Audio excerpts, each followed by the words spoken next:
So the first thing that I want to talk about this week is actually a story that came up at the tail end of last week. And in all honesty, I wasn't really going to talk about this until something else happened. So the story itself was a pretty big story in the hockey world. Last week, the NHL actually fired one of their referees. They fired a guy by the name of Tim Peel. And basically the reason why he was fired was because he was caught red-handed on a hot mic talking about how he wanted to manipulate the proceedings of a game between the Nashville Predators and the Detroit Red Wings.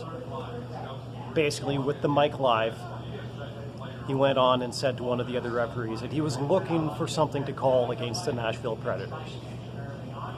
That was not a very good look for him or for NHL officiating in general. And so the NHL seemed to feel like they didn't have any other choice. They had to fire this particular referee. There was a lot about that particularly struck me. You know, in particular, the way that he could say something like that to another official so nonchalantly, and that the other referee could actually sit there and just say, "Oh yeah," like, "Oh yeah, who hasn't done that?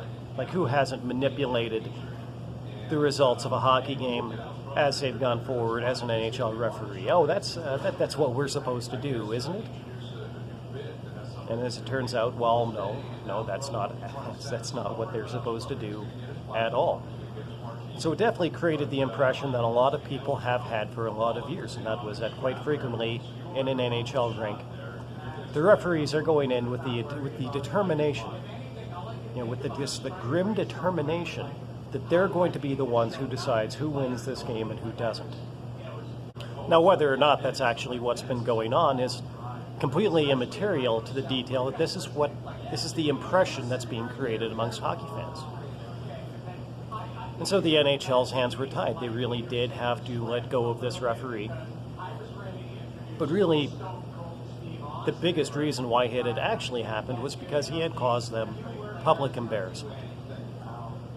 The public embarrassment of the situation for the NHL seemed like it was worse than what the referee actually did. And apparently it's actually embarrassing the NHL.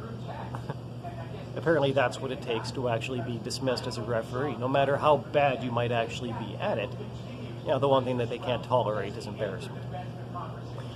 And so I wasn't actually going to talk about this story at all because it actually seemed to me that, regardless of whatever you might think of their motivations behind that firing, it did seem like the NHL had done the right thing. They had a referee that had gone out, stuck his nose into a game in a way that it didn't belong, and they dismissed him for it. I think we have every indication that this actually happens much more often than it actually gets caught.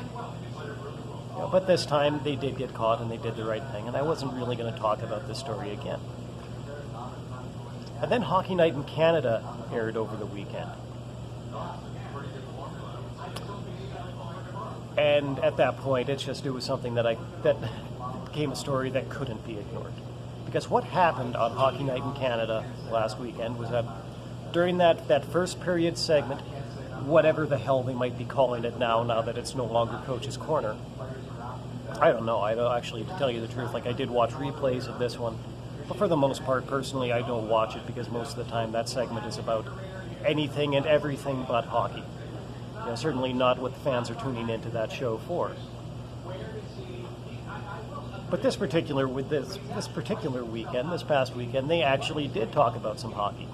And what they actually talked about was it was a lot of these people that came out and they were actually sympathizing with this referee. They were sympathizing with him and they were defending him. And primary amongst the people that were sympathizing with this referee and defending them was Ron MacLean.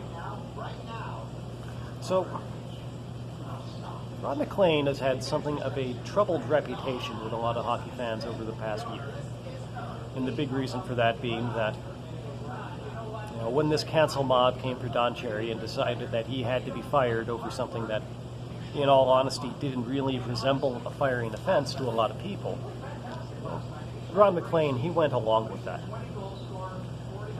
And then once Don Cherry was gone, it was almost like Ron MacLean was treating that as if, that was the last, like Don Cherry was the last obstacle between him and what he has always wanted to do with that segment. And of course, what he wanted to do was he wanted to talk about all of these, he wanted to talk about all of these political things. He wanted to push a political agenda. And so suddenly, the first intermission of a hockey game became all about Black Lives Matter, regardless of how hard they had to shoehorn it in. And the thing is that there have been enough stories in hockey history that there is cause to talk about such things. But it shouldn't be every goddamn hockey game, the way that it seems like it has come to be on Hockey Night in Canada. And so that's what a lot of people have thought about this whole situation. They actually looked at Ron MacLean as the engineer of the whole thing. And I have to be honest with you that if that's the impression that you drew from that, I think that you don't really know Ron MacLean very well at all. Because in reality, I don't think that Ron MacLean is that kind of person. I don't think that Ron MacLean is a leader. I think that Ron MacLean is a follower. I think that Ron MacLean is a suck-up. And the biggest reason why he went along with the Don Cherry firing was because there were a lot of people that were becoming very powerful who wanted it very badly. And Ron MacLean, in my opinion, there's two sides of Ron MacLean. And I've seen a little bit of each side. I've met Ron MacLean on 3 different occasions. I don't know him personally, but I've seen enough that I think that I can say this pretty safely, and that is that there's two sides of Ron MacLean. And there's a public-facing side, and there's a private-facing side, and sometimes the two of them do kind of meet in the middle, and you see who Ron MacLean really is. So a lot of the time when you meet Ron MacLean, he's a very friendly guy. I mean, he works in TV, of course, so he has to be. And so when you meet Ron MacLean, he acts like he's happy to meet you. He'll sign autographs for you, he'll shake your hand, you'll have a short little conversation with you. But then your time with him is over, and you're kind of shuffled along, and he's going to go and talk to the next person in line. And in all honesty, that line is fairly long. But then there's another side of Ron MacLean, the side that I would consider to be the private-facing side of Ron MacLean, and that is the Ron MacLean that really, more than anything, like, he acts like he likes people in general, but I think that more than people in general, what he really likes is he likes people with power. So a few years ago, there was a stop on the hometown hockey tour in Canmore, Alberta. And that particular weekend, I just happened to be taking my vacation, and so I went down. I went down into southern Alberta, and I went to a Hitmen game. I went to a Medicine Hat Tigers game. I went to a Calgary Roughnecks game. Just kind of made a weekend of it. And on that particular Sunday, I went to Canmore to go to this hometown hockey event. I was going to go meet Lanny McDonald and Brendan Morrison and a few other players that were there. It's always a good time. If you're into autograph collecting, that sort of thing, it's a good place to go to. And so, right around noon, I decided to duck into a place and have dinner. And I just so happened to duck into a place where Ron MacLean was hosting a little, kind of private little meet and greet with the mayor and city councilors and, the rich and the powerful people in Canmore, and they were all kind of tucked away in this back room. And they were so cloistered away behind so many different lines of security that somebody would have to get past in order to get back there. They actually had the bathroom blocked off, and the person that I was there with, she went to use the bathroom, and she actually had to wind up just about having a fight with this security guard just so that she could get to the bathroom, because they were so determined to keep Ron MacLean away from the plebes, so to speak, that they literally had the bathrooms, cordoned off behind back behind a security court. So Ron MacLean, he loves rubbing elbows with powerful people. He loves rubbing elbows with powerful people. I think that he loves pleasing powerful people.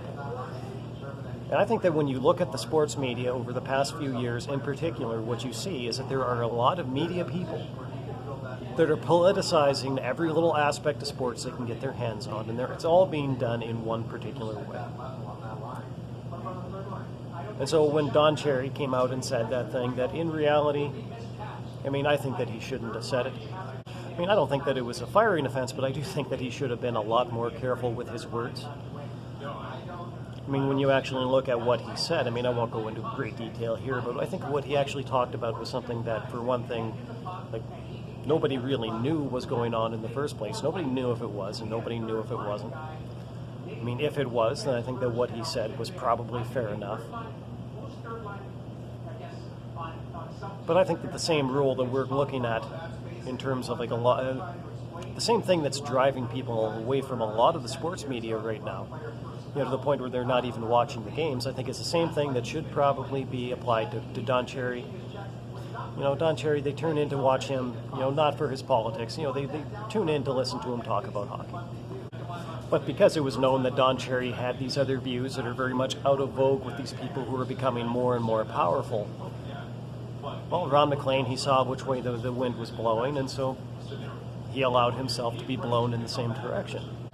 And so now, more than a year later, what do we see? Now, more than a year later, we see that referees are being fired. Now, what's one thing that NHL referees have? Well, NHL referees, they have a lot of power.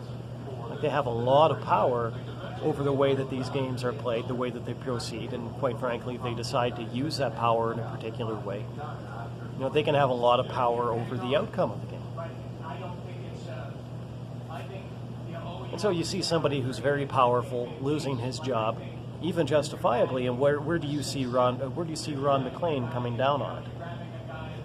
You see Ron MacLean coming down on the side of this person who was supposed to be powerful. I don't think that that's a surprise. And in all honesty, one thing that I see out of this, one thing that I see in this situation is that when you're talking about Ron MacLean, it doesn't really seem as if, it doesn't even seem if right or, things that are right or things that are wrong really play into these sorts of things very often. It was wrong for CBC and Sportsnet to fire Don Cherry the way that they did, and he went along with that. And it was right for the NHL to fire Tim Peel the way that they did, and he seems to be opposed to that. And so I think that when you actually look at it, I think that in Ron MacLean, you see a guy, he seems to actually like power. He seems to like power, and he seems to like powerful people more than he actually liked Don Cherry, the guy that, his longtime friend, who actually gave him his start as a sports broadcaster. I mean, personally, I don't think that Ron MacLean is a bad guy. I mean, I like him well enough. He's been pretty nice to me every time that I've met him. So I don't really have anything personal against him, but I think that when you look at his reaction to situations like this Tim Peel firing, I think that you do have to come to some understanding of exactly the kind of person that you're talking about. And that outward-facing, nice guy, aw shucks kind of character that he presents to the rest of the world, that's not the full story of Ron MacLean.